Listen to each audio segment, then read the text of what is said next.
नमस्कार दोस्तों, धर्म रहस्य चैनल पर आपका एक बार फिर से स्वागत है। आज हम लोग बात करेंगे माता दुर्गा के रहस्य के विषय में। नवरात्रि चल रही है और ऐसे समय में माँ दुर्गा के विषय में चर्चा करना बहुत ही शुभ माना जाता है। आखिर देवी माँ को दुर्गा क्यों कहा जाता है, इनका नवदुर्गा रहस्य क्या है और कब इनकी आराधना और पूजा से बहुत बड़े महान संकट टले हैं, इसके विषय में आज के वीडियो के माध्यम से हम लोग जानेंगे। यह अदृश्य जगत माता ब्रह्मांडीय शक्ति की ओज और प्रकाश के रूप में संसार में हर तरफ हर प्रकार से मौजूद हैं। कहते हैं देवी माँ इस संपूर्ण सृष्टि का गर्भ स्थान है, जहाँ से नवजीवन, गतिशीलता, सुंदरता, धैर्य, शक्ति, पोषण सब उत्पन्न होता है। इनका प्रत्यक्ष रूप हमें धरती माता के रूप में दिखाई पड़ता है। माँ धरती स्वयं भोजन उत्पन्न करती है, स्वयं हर पदार्थ को उत्पन्न करती है, जिससे प्रत्येक जीव का पेट भरता है और उस ऊर्जा को फिर वापस प्राप्त कर लेती है और फिर से नई उत्पत्ति करती चली जाती है। इसीलिए माँ के रूप में हम जानते हैं। गाय को भी हम माता इसीलिए कहते हैं क्योंकि हम उसके माध्यम से दूध प्राप्त करते हैं। इसीलिए सबसे प्रत्यक्ष रूप में धरती माता हमें सामने दिखाई पड़ती हैं, जो माँ दुर्गा का ही एक अंश हैं। प्रकृति को हम माँ के रूप में ही इसीलिए मानते हैं और जानते हैं। माता की महिमा इतनी विशालकाय है कि हर जीव जब पैदा होता है तो माँ शब्द का ही उच्चारण करता है। आपने ध्यान से सुना होगा। यह धर्म, जाति, संप्रदाय से बहुत बड़ी चीज़ है। किसी भी देवी या देवता को पूजने के लिए उसके पहले बताए गए गुरु, कुछ नियम, किताबें, सब कुछ पहले से उपलब्ध होना आवश्यक होता है। लेकिन माँ, एक माँ ही ऐसी होती है जो सदैव विद्यमान है और संसार में कैसी भी परिस्थिति में विद्यमान रहने वाली है। इसीलिए प्रकृति को माता के रूप में माना गया है। हर बच्चा रोता है तो माँ शब्द का उच्चारण अपने आप करता है, उसे कोई सिखाता नहीं। यहाँ तक कि आप चाहे गाय के बछड़े को देखें, किसी जानवर के बच्चे को देखें, चाहे वो कोई भी हो, वह भी माँ शब्द का ही उच्चारण करता है। कितना भी हिंसक जीव हो, जैसे शेर, बाघ, चीता, लेकिन बच्चे को देखकर जो उसका स्वयं का है, उसके अंदर मातृत्व का भाव आ जाता है। यह सब भाव संसार में भरने वाली माता ही है। माता की महिमा इससे अनुमान लगाइए, जैसे थपकी देकर माँ हर बच्चे को सुला देती है, इसी तरह माता प्रकृति अपनी गोद में लेकर थककर हर रात हर जीव को, चाहे वह इस संसार में किसी भी रूप में पैदा हुआ है, चाहे वह जानवर है, पशु है, पक्षी है, सबको सुलाती हैं और अपनी नींद प्रदान करती हैं। इसीलिए वह माता महाकाली के रूप में माता निद्रा देवी के नाम से प्रसिद्ध जानी जाती हैं। माँ के ये सारे स्वरूप संसार में प्रत्यक्ष हैं, जिसके लिए कहीं ढूंढने जाने की आवश्यकता भी नहीं होती है। इसीलिए सर्वोच्च स्वरूप माता का ही है इस ब्रह्मांड में। कहने को तो दुनिया भर के देवी और देवता, पीर, पैगंबर, बहुत सारे ईश्वर हमने अपनी अपनी सोच से बना लिए, लेकिन एक माँ ही है जो शाश्वत हैं, सदैव थी, सदैव रहने वाली हैं और उन्हें किसी परिभाषा, उन्हें किसी ज्ञान और किसी बोध की आवश्यकता नहीं। वह सदैव विद्यमान रहती हैं इस प्रकृति के रूप में। सबको माँ भोजन करवाती है, सबका पेट भरती है, सबको जल देती है। जीवन की हर मूलभूत आवश्यकता हमें प्रकृति से ही प्राप्त होती है। यही माता की आराधना हम दुर्गा स्वरूप में करते हैं और उनकी पूजा प्रार्थना करते हैं। इसीलिए नववर्ष का पहला दिन दुर्गा पूजन से माना जाता है, यानी चैत्र नवरात्रि से नववर्ष का प्रारंभ हिंदू सनातन धर्म में माना जाता है। माता नवदुर्गा के 9 बहुत सारे रहस्य हैं। यह माना जाता है पहले रहस्य के हिसाब से कि नवरात्रि वर्ष में 4 बार आती है, चैत्र, आषाढ़, अश्विन और पौष। चैत्र माह की जो नवरात्रि है इसे बड़ी नवरात्रि या वसंती नवरात्रि भी कहते हैं और आषाढ़ और पौष मास की नवरात्रियों को गुप्त नवरात्रियां कहते हैं। इस प्रकार कुल 36 रातें आती हैं, यानी 6 + 3 यानी 9 रात्रियां संसार को हर प्रकार से अपने अधीन रखती हैं और व्यवस्थित बनाकर जाती हैं। इन्हें 9 के अंक में क्यों रखा गया है? योगियों के हिसाब से हमारे शरीर में भी 9 छिद्र होते हैं। कैसे? 2 आँखें, 2 कान, नाक के 2 छिद्र, 2 गुप्तांग, 1 मुंह। तो जोड़ लीजिए 2, 2 4, 2 6, 2 8 और 1 9। इन 9 अंगों को पवित्र और शुद्ध करेंगे तो कहते हैं मन निर्मल हो जाता है और इससे छठी इंद्री जागृत होती है। नींद में सभी इंद्रियां लुप्त हो जाती हैं, केवल छठी इंद्री जागृत रहती है और मन जागृत रहता है। इसीलिए नींद में स्वप्न के माध्यम से हम दैवीय शक्तियों का दर्शन भी करते हैं। तीसरा रहस्य होता है हमें 9 दिनों में मांस, स्त्री संग, अपराध और हर स्त्री का सम्मान करने की प्रतिज्ञा उपवास के साथ लेनी चाहिए। चौथा रहस्य होता है नवरात्रि में हम 9 अहोरात्र के नाम से जानते हैं, यानी इन रात्रियों में प्रकृति के बहुत सारे अवरोध खत्म हो जाते हैं। कहते दिन की अपेक्षा अगर रात्रि में आवाज़ दी जाए तो बहुत दूर तक जाती है। इसीलिए रात में ही साधनाएं करना सबसे ज़्यादा शुभ होता है और नवरात्रि बोली जाती है, इसीलिए 9 दिन नहीं बोले जाते। 5वां रहस्य है 9 देवियों के रूप में हम इनकी उपासना करते हैं। शैलपुत्री, ब्रह्मचारिणी, चंद्रघंटा, कुष्मांडा, स्कंद माता, कात्यायनी, कालरात्रि, महागौरी और सिद्धिदात्री। और दुर्गा सप्तशती में इनके अन्य रूप भी हैं जो कि 10 शक्तियों के रूप में जाने जाते हैं। ब्राह्मणी, माहेश्वरी, कौमारी, वैष्णवी, वाराही, नरसिंही, ऐन्द्री, शिवदूती, भीमा देवी, भ्रामरी देवी, शाकंभरी देवी, आदिशक्ति, रक्तदंतिका इत्यादि। छठा रहस्य है इसमें हम 9 भोग और औषधियों का सेवन करते हैं। कहते हैं शैलपुत्री को कुट्टू और हरड़ भेंट करना चाहिए और साधक को खाना चाहिए। ब्रह्मचारिणी माता को दूध दही देना और खाना चाहिए और ब्राह्मी का भी इस्तेमाल ब्रह्मचारिणी में किया जाता है। चंद्रघंटा माता में चौलाई और चुंदूसूर, कुष्मांडा पेठा जिसे कहा जाता है, उसको कुष्मांडा माता के लिए इस्तेमाल किया जाता है।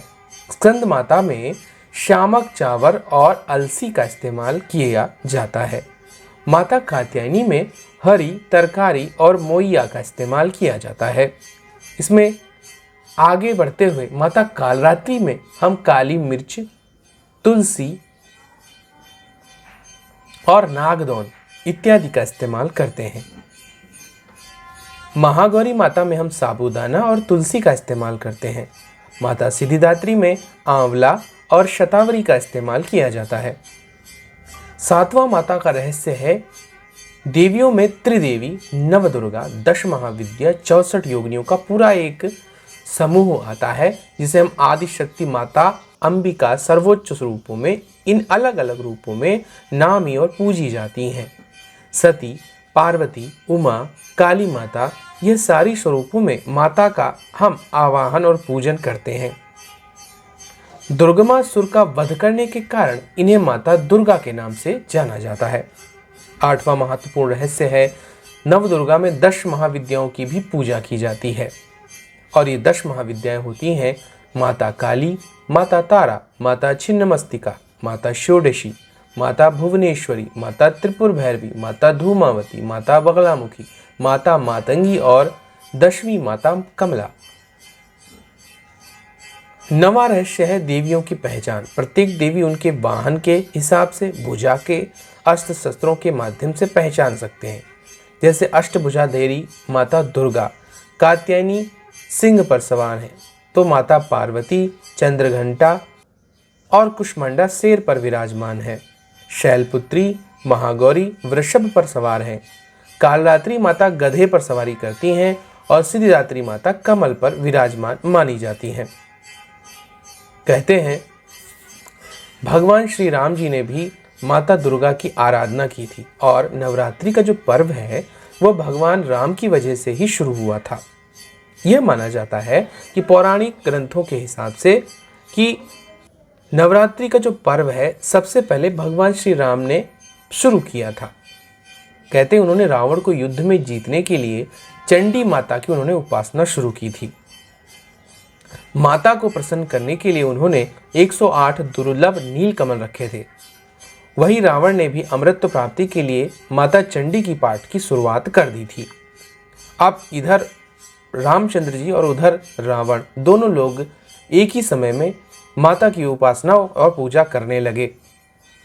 रावण यह बात जानता था कि श्री राम की पूजा सफल अगर हो गई तो उसका वध हो जाएगा, इसलिए वह भगवान राम की पूजा सफल नहीं होने देना चाहता था। उसने एक नील कमल पुष्प को गायब कर दिया था। भगवान श्री राम को जब इस बात का पता चला तो उन्होंने देवी माँ को प्रसन्न करने के लिए एक नील कमल के स्थान पर अपने कमल नयन, क्योंकि उन्हें सब कमल नयन कहते थे, अपना नयन ही भेंट में चढ़ाने की बात की और उन्होंने अपने तीर से अपनी आँख निकालने की कोशिश की। इस भक्ति से माँ दुर्गा प्रसन्न हो गईं और उन्हें उनको विजयत्व का वरदान दिया और कहा कि 9वां दिन आज से रामनवमी के रूप में भी जाना जाएगा। इसीलिए रामनवमी 9वें दिन मनाई जाती है।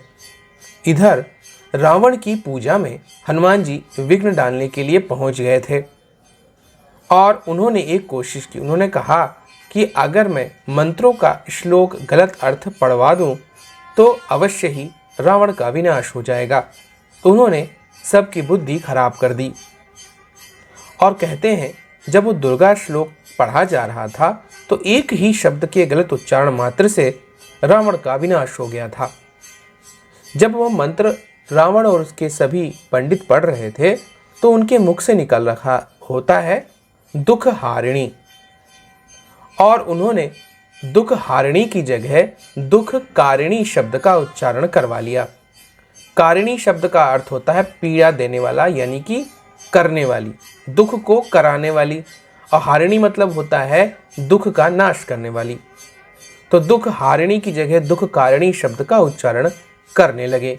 इस श्लोक से माता दुर्गा नाराज हो गईं और उन्होंने रावण को पराजय का श्राप दे दिया। तभी युद्ध में रावण की हार हुई थी और रावण का विनाश हुआ था। इसी दिन से रामनवमी की शुरुआत हुई और भगवान श्री राम ने माता चंडी की उपासना इस दिन से की थी। इसीलिए उन्होंने कहा कि 9 दिन इसी प्रकार मेरे जैसे अगर कोई व्रत रखकर 9 दिन पूजन करेगा तो जिस प्रकार मुझे सब कुछ माता की कृपा से प्राप्त हुआ है, प्रत्येक व्यक्ति को इस पृथ्वी लोक में प्राप्त होता ही रहेगा। इसीलिए माता के नवरात्रि का पर्व भगवान श्री राम की कृपा से संसार के लिए उपलब्ध हुआ था। माता की कृपा के संबंध में एक उदाहरण और आता है।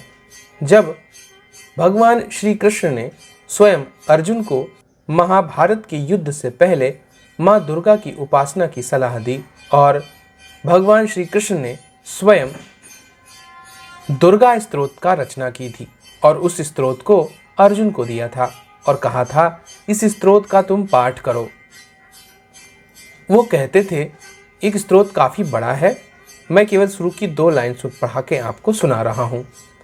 तो भगवान श्री कृष्ण ने कहा अर्जुन से, त्वमेव सर्वजननी मूल प्रकृतीश्वरी त्वमेव आद्या सृष्टि विद्यो स्वेच्छया त्रिगुणात्मिका कार्यार्थे सगुणा त्वं च वस्तुतो निर्गुणा स्वयं परब्रह्म स्वरूपा त्वं सत्य नित्या सनातनी तेजस्वरूपा परम भक्ता अनुग्रह विग्रहा सर्वस्वरूपा सर्वेशा सर्वाधारा परात्परः सर्वबीज स्वरूपा च सर्वपूज्य निराश्रया सर्वज्ञा सर्वतो भद्रा सर्वमंगल मंगला। इस प्रकार उन्होंने पूरे श्री दुर्गा स्तोत्र की रचना की और स्वयं इस मंत्र को सिद्ध किया और उन्होंने अर्जुन को प्रदान किया। इसी स्तोत्र के पाठ से माता के दर्शन अर्जुन के हुए और अर्जुन को वरदान देकर माता ने कहा कि तुम अवश्य ही इस संग्राम में अपने समस्त शत्रुओं का विनाश कर उन्हें जीत लोगे। और इसी के कारण अर्जुन ने महाभारत के युद्ध को जीता था। तो आप समझ सकते हैं कि माँ दुर्गा की आराधना से कितने मुश्किल कार्य संपन्न हो जाते हैं। इतना ही नहीं, एक उदाहरण मैं और आपको बताता हूँ कि जब सिखों के 10वें गुरु ने स्वयं माता दुर्गा की आराधना की थी, क्योंकि वह यह बात जानते थे कि मुगलों के विरुद्ध उनकी शक्ति और सामर्थ्य कम है, तो उन्होंने स्वयं माता की आराधना करके माता से वरदान प्राप्त किया था और अजेय शक्ति सिखों को बना दिया था। इससे आप समझ सकते हैं कि गुरु गोविंद जी ने कैसे माता की आराधना की और अद्भुत शक्ति प्राप्त की, जिससे सिख सदैव के लिए विजयी हो गए और मुगलों का उन्होंने पुरजोर विरोध करते हुए अपनी स्वयं की सत्ता स्थापित की और अजय शक्ति के रूप में सिख साम्राज्य की स्थापना उन्होंने की थी। तो चाहे गुरु हो और चाहे कोई देवी या देवता हो, सबको माँ के आगे झुकना ही पड़ता है। उनकी आराधना से हमें मनोवांछित लाभ के साथ अमरत्व और पूर्ण मोक्ष की प्राप्ति होती है। तो यह था माता दुर्गा का एक संक्षिप्त रहस्य। अगर आज का वीडियो आप लोगों को पसंद आया है तो लाइक करें, शेयर करें, सब्सक्राइब करें। आपका दिन मंगलमय हो। धन्यवाद।